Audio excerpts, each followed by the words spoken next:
Good morning. Starbucks is closing thousands of its stores on May 29th for racial bias training. Now, the company is under fire after two black men were arrested inside a Philadelphia store last week.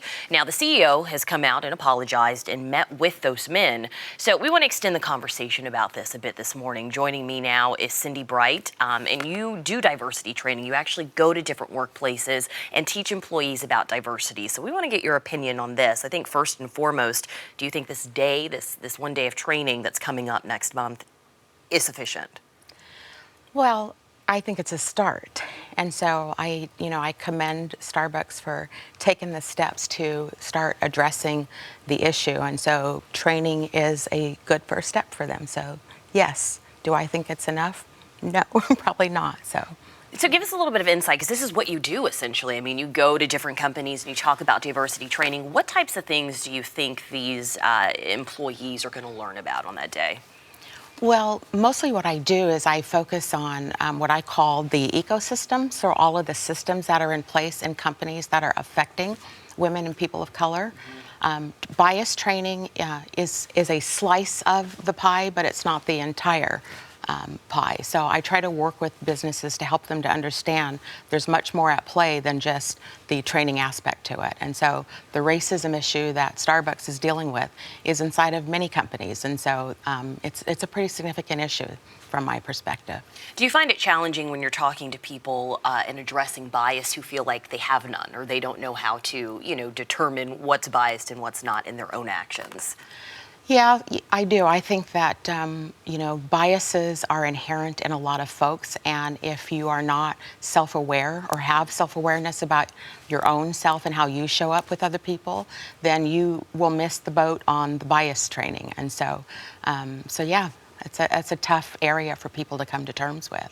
Okay, so we're starting out, we're talking about how, Starbucks is doing this day. Certainly, they're making a statement. This is a big start, but you think more can be done. What would you like to see happen following this 1 day of training? Well, number one, I like to see all companies follow the lead of what Starbucks is doing, because this is not an issue isolated to Starbucks. In fact, I don't feel it's a Starbucks issue. It's an American issue. And so racism in America is what is prevalent in all of these organizations.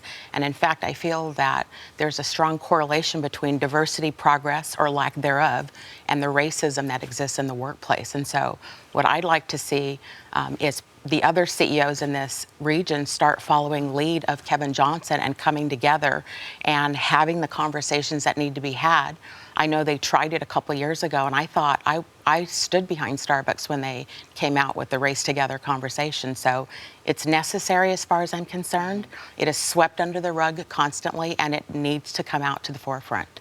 We talk about all the progress that has been made, in the last 50, 100 years, and God knows there has been. But what else needs to be done? Because clearly, if instances like this are happening, there's so much more work. Change, Alex. Change has to happen. And so diversity progress has to be accelerated. It's in single-digit progress in every company. Shareholders are demanding change.